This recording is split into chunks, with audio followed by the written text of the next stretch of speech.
Hi Derek, thank you for joining our interview series. So we know that you actually scaled up your family business by modernizing, diversifying, and enterprising your company so that it became a market leader in the lighting industry. Can you tell us more about what you actually did so that it became so successful in the last 5 years? Sure. First of all, thank you for having me. Our family business started around 20 years ago. It was actually founded by my uncle. We started from a very small retail business. What it means is my uncle started a small lighting shop in one of these decoration streets in Hong Kong, so Lockhart Road, Shanghai Street, where there are lots of shops selling different decorative materials for home renovation and commercial renovation and so on. So we started from one small lighting shop. Around 10 years after, which is when I came back from the UK to help him, we started diversifying from just solely doing retail business into more projects and distribution. So that was our first step. So there were kind of 3 steps, as it were, and it takes over 10 years of time and many different ups and downs and so on, but I would simplify it into 3 different steps. So first of all, it was product first. We looked at products. So we started from a retail background. So retail background means your customers being residential customers. So our product were limited to residential customers. So we needed to look at diversifying our product range so that we could be selling into distribution and also project channels. So instead of just having residential lighting items, we needed some more commercial lighting items and also accessories like light switches and also later on smart lighting system and so on. So products was one of the main key area that we looked at. We first went to different light fairs, for example in Europe, sometimes in Milan, sometimes in Frankfurt. We imported a lot of different lighting brands. For example, 10 years ago, we were an exclusive distributor for Philips home lighting. So we used these brands to kind of enter the market or to win the market. And then once we have our products ready, and again, it took a few years of development time, and we started with one brand and we ended up with more than 15 different brands now coexisting. And we looked at different brands carefully, so each brand doesn't fight with each other and doesn't conflict with each other. So for example, one brand might be very specific in outdoor lighting, another brand might be very specialized in crystal chandeliers, and then another would be for example, fan lighting items. So different brands, as it were, was a value to us rather than a burden to us. So once we have the products, we then had to look at channels. So where can we sell these products? So our key concept was sell more to people and sell to more people. So channels was to sell to more people. So we looked at, of course, the distribution channel. Distribution channel could be lighting shops like us, and then we looked at where can we put some of these commercial lighting. So we looked at electrical and hardware stores all over Hong Kong and Macau, and also we then expanded into furniture stores, outdoor accessory stores and so on. And even some items, for example, when we distributed Philips, we had some kids lighting items, reading lamps and so on. And these were good for toy shops, for example, stationery shops, bookstores, for example. So we used our brands, or we used our products carefully and distributed them into specific channels. So also at the same time, we developed a project channel.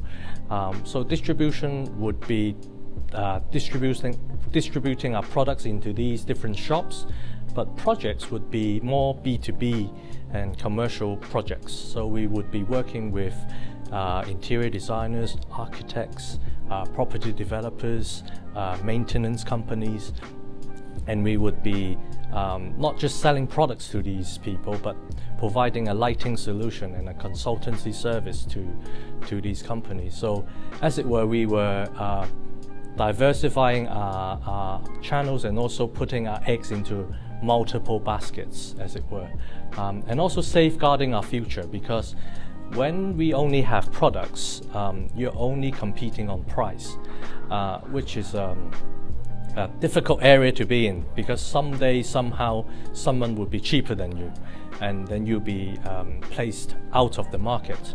But when you have a solution, which means you package your products with some service and some expertise, then it's hard to compare just model number by model number, price by price, apple to apple.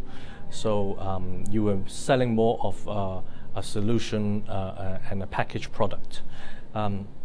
So our project channel ensured that we had this. So later on, once we have a product, once we have a channel, we then looked at, again, sustainability.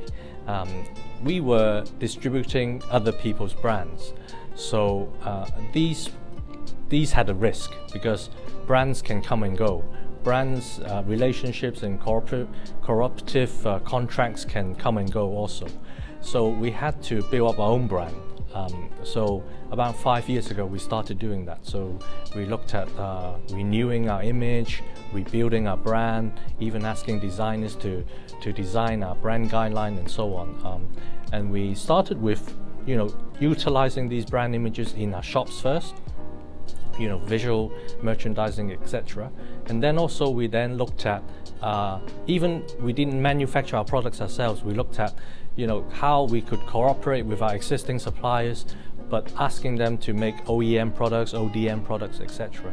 So later on we would have a full range. Now we would have a full range of simple lighting items under our own packaged and branded products. So later on we moved on to smart lighting products, and also nowadays under the pandemic we have some antivirus products also. So that's in a nutshell, in kind of 5 minutes, how our 10 years worth of journey kind of unfolded into 3 different steps, as it were. Yeah, that sounds like a wonderful journey. So I would like to ask more about the initial stage when your company is not really that famous. So how do you actually approach those large brands like Philips to collaborate with them and negotiate with them so that you can become their exclusive distributor? Well, yeah, it was hard work also. Don't get me wrong, it wasn't an easy just knock on the door and can we be your distributor kind of thing. It took a long time to build up the trust and also the business relationship, because before we become their home lighting distributor, we were selling already their light bulbs, so their what they call the light source series of products, because they started selling light bulbs first, and then because of the LED era, they moved on to lighting fixtures. Because before lighting fixtures, the concept of lighting was a light shade and then a light bulb.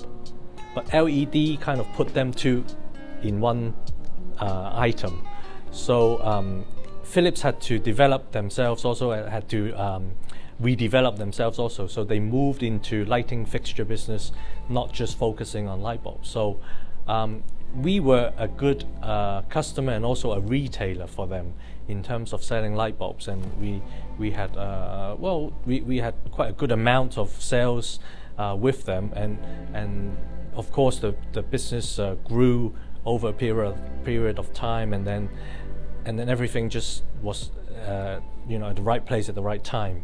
So at the same time that they were moving from light source business into lighting fixture business, we were also doing the same. So it was a big clap and a handshake, basically. Yeah, I think this is definitely not an easy task at all. So I also want to know more, like during the whole renovation process, what is the most difficult thing that you have encountered, and how do you tackle them? I guess the structure of the company and the people are always the most difficult to handle. But we were lucky because during my 10 years of let's put it this way. When I came back 10 years ago, I didn't really have to do much about the retail business. I didn't really have to lift it all up and restructure everything and change everything in over one night kind of thing. What I did basically was set up a whole arm of business and leaving the retail business intact. So we were quite lucky that the retail business was actually quite strong and stable also, that supported our new business.